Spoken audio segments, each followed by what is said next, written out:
ലോക്സഭാ തിരഞ്ഞെടുപ്പ് അടുത്തിരിക്കുന്ന സാഹചര്യത്തിൽ കടുത്ത പ്രതിസന്ധിയിലാണ് ഇപ്പോൾ കോൺഗ്രസ് ഉള്ളത്. കോൺഗ്രസിന്റെ ഒരു സ്ഥാനാർത്ഥിയെ പോലും പ്രഖ്യാപിക്കാൻ സാധിക്കാത്ത അവസ്ഥയിലാണ് ഇപ്പോൾ കോൺഗ്രസ്. നിലവിൽ LDFന്റെ ഭാഗത്തു നിന്ന് എല്ലാ സ്ഥാനാർത്ഥികളെയും പ്രഖ്യാപിച്ചു കഴിഞ്ഞു. 20 മണ്ഡലങ്ങളിലും LDF സ്ഥാനാർത്ഥികളെ പ്രഖ്യാപിക്കുകയും അതുപോലെ തന്നെ പ്രവർത്തനങ്ങൾ ആരംഭിക്കുകയും ചെയ്തു.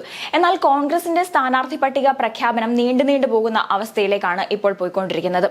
മാത്രമല്ല, ഈ ഒരു അവസ്ഥയ്ക്ക് പല കാരണങ്ങളുമുണ്ട്. ഇടതുമുന്നണിയുടെ ഭാഗത്തു നിന്ന് ഒരു സീറ്റിൽ മാത്രം വിജയിച്ചിട്ട് പോലും ആദ്യമേ തന്നെ സ്ഥാനാർത്ഥികളെ പ്രഖ്യാപിച്ചുകൊണ്ട് പ്രവർത്തനത്തിനിറങ്ങി ഇടതുപക്ഷം. എന്നിരുന്നാൽ പോലും 20-ൽ 19 സീറ്റിലും വിജയം കൈവരിച്ച UDFന് എന്തുകൊണ്ട് സ്ഥാനാർത്ഥികളെ പ്രഖ്യാപിക്കാൻ സാധിക്കുന്നില്ല? തുടക്കം മുതലേ ലീഗുമായുള്ള പ്രശ്നങ്ങളെല്ലാം തന്നെ ചർച്ച ചെയ്യപ്പെട്ടിരുന്നു. ലീഗ് തുടക്കം മുതലേ 3 സീറ്റ് എന്നുള്ള ആവശ്യവുമായി മുന്നോട്ട് വന്നിരുന്നു. എന്നാൽ തുടക്കം മുതൽ തന്നെ UDF ഇതിനെ എതിർക്കുന്ന ഒരു സാഹചര്യമായിരുന്നു ഉണ്ടായിരുന്നത്.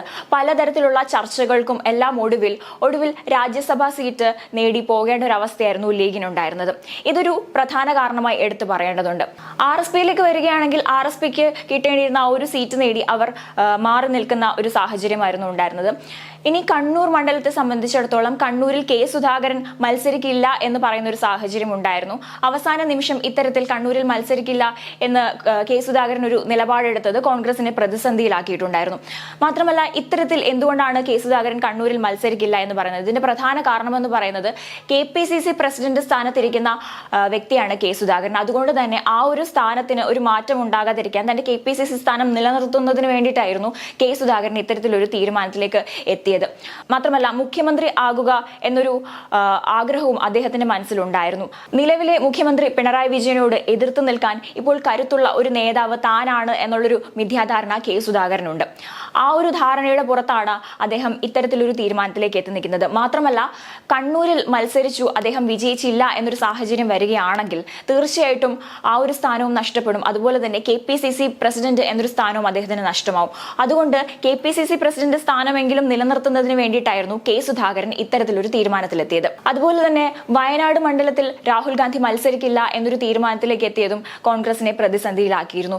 കോൺഗ്രസ് നേതാക്കളെല്ലാം തന്നെ ഒരേ സ്വരത്തിൽ രാഹുൽ ഗാന്ധി വയനാട് മത്സരിക്കും എന്ന് പറയുന്നെങ്കിലും ആ ഒരു കാര്യത്തിൽ വ്യക്തത വരുത്തുകയോ അല്ലെങ്കിൽ അതിലൊരു വ്യക്തമായൊരു തീരുമാനത്തിലേക്ക് എത്താനോ സാധിച്ചിരുന്നില്ല. മാത്രമല്ല, ഈ ഒരു സമയത്ത് ലോക്സഭാ തിരഞ്ഞെടുപ്പ് അടുത്തിരിക്കുന്ന സമയത്ത് രാഹുൽ ഗാന്ധി മറ്റ് പല മണ്ഡലങ്ങളിലും മത്സരിച്ചേക്കും, അതുപോലെ ഉത്തരേന്ത്യയിലെ മണ്ഡലത്തിലൊക്കെ മത്സരിച്ചേക്കും എന്നുള്ള അഭ്യൂഹങ്ങളൊക്കെ ഉയർന്നു കേട്ടിരുന്നു. തെലങ്കാനയിലോ കർണാടകയിലോ രാഹുൽ ഗാന്ധി മത്സരിച്ചേക്കും, അതുപോലെ തന്നെ മറ്റേതെങ്കിലും മണ്ഡലത്തിൽ സിറ്റിംഗ് സീറ്റിൽ മത്സരിക്കും എന്നൊക്കെയുള്ള അഭ്യൂഹങ്ങളെല്ലാം തന്നെ നിലവിലുണ്ടായിരുന്നു. ഇതുപോലെ തന്നെ കോൺഗ്രസിനെ പ്രതിസന്ധിയിലാക്കിയ മറ്റൊരു വിഷയമായിരുന്നു കനകോലുവിന്റെ റിപ്പോർട്ട്. കനകോലുവിന്റെ റിപ്പോർട്ട് പ്രകാരം സിറ്റിംഗ് MPമാർക്ക് വിജയസാധ്യത ഇല്ല എന്ന തരത്തിലായിരുന്നു വിലയിരുത്തലുകൾ. എന്നാൽ പ്രതിപക്ഷ നേതാവും മറ്റു നേതാക്കൾ ഒന്നും തന്നെ ഈ ഒരു റിപ്പോർട്ട് അംഗീകരിക്കുന്നില്ല. അവരോട് ഈ വിഷയത്തെക്കുറിച്ച് സംസാരിക്കുമ്പോൾ ഇങ്ങനെ ഒരു സംഭവമേ നടന്നിട്ടില്ല എന്ന തരത്തിലുള്ള മറുപടിയാണ് നേതാക്കന്മാരുടെ അല്ലെങ്കിൽ നേതൃത്വത്തിന്റെ ഭാഗത്തു നിന്ന് ഉണ്ടാകുന്നത്. എന്നിരുന്നാൽ പോലും ഇത്തരത്തിൽ സിറ്റിംഗ് MPമാർക്ക് വിജയസാധ്യത കുറവാണ് അല്ലെങ്കിൽ വിജയിക്കാൻ സാധിക്കില്ല എന്നൊരു കാരണം കൊണ്ടാണ് ഇപ്പോൾ നിലവിൽ ഇത്തരത്തിൽ UDFന്റെ സ്ഥാനാർത്ഥി പട്ടിക ഇങ്ങനെ നീണ്ടുപോകുന്നത്. മാത്രമല്ല, പത്തനംതിട്ട മണ്ഡലത്തിലേക്ക് നോക്കുകയാണെങ്കിൽ മുൻപ് പലതവണ വിജയിച്ച ചരിത്രമുള്ള ആന്റോ ആന്റണിക്ക് ഇത്തവണ പത്തനംതിട്ടയിൽ സാധ്യത കുറവാണ് എന്ന വിലയിരുത്തലുകളാണ് നിലവിലുള്ളത്. ഇതിന് കാരണം പത്തനംതിട്ടയിൽ ആന്റോ ആന്റണിക്കെതിരെ ഒരു ജനവികാരം തന്നെ നിലവിലുണ്ട്. മുൻപ് ആന്റോ ആന്റണിയെ പിന്തുണച്ചിരുന്ന NSSന്റെ ഒരു വിഭാഗം വോട്ടുകൾ ഉണ്ടായിരുന്നു. അതെല്ലാം തന്നെ ഇത്തവണ ആന്റോ ആന്റണിക്ക് എതിരാകുന്ന ഒരു സാഹചര്യമായിരുന്നു ഉണ്ടായിരുന്നത്. ശബരിമല വിഷയം കത്തി നിന്നിരുന്ന സമയത്ത് UDF NSSന് വേണ്ടത്ര പിന്തുണ നൽകിയില്ല എന്നൊരു വിരോധം NSSന്റെ ഭാഗത്തു നിന്ന് UDFനുണ്ട്. ഇത് തീർച്ചയായിട്ടും പത്തനംതിട്ടയിൽ ആന്റോ ആന്റണിയുടെ ആ ഒരു തിരഞ്ഞെടുപ്പിനെ ബാധിക്കുന്നതാണ്. മുൻപ് പറഞ്ഞതുപോലെ രാഹുൽ ഗാന്ധിയുടെ വിഷയമാണെങ്കിലും K സുധാകരന്റെ വിഷയമാണെങ്കിലും എല്ലാം തന്നെ കോൺഗ്രസിനെ പ്രതിസന്ധിയിലാക്കുന്ന തരത്തിലുള്ള വിലയിരുത്തലുകളാണ് കാണുന്നത്. ഇപ്പോൾ നോക്കുകയാണെങ്കിൽ പ്രധാനമായി പറയുകയാണെങ്കിൽ കണ്ണൂർ, അതുപോലെ വയനാട്, രാഹുൽ ഗാന്ധി മത്സരിക്കാനിരിക്കുന്ന വയനാട്, അതുപോലെ K സുധാകരൻ മത്സരിക്കുന്നില്ല എന്ന് പറയുന്ന കണ്ണൂർ, അതുപോലെ പത്തനംതിട്ട മണ്ഡലം ഒക്കെ തന്നെയാണ് കോൺഗ്രസിന് കൂടുതൽ ശ്രദ്ധ ചെലുത്തേണ്ട മണ്ഡലങ്ങൾ എന്ന് പറയുന്നത്. ഇപ്പോൾ വരാനിരിക്കുന്ന ലോക്സഭാ തിരഞ്ഞെടുപ്പ് സംബന്ധിച്ച് തീരുമാനമെടുക്കാനായി ഇന്ന് പ്രതിപക്ഷ നേതാവൊക്കെ തന്നെ ഹൈക്കമാൻഡിനെ കണ്ട് ചർച്ച നടത്തുന്നതാണ്. വരുന്ന തെരഞ്ഞെടുപ്പിനെ കുറിച്ച് ഇന്ന് ഒരു ധാരണയാകും എന്ന തരത്തിലാണ് വാർത്തകൾ പുറത്തുവരുന്നത്.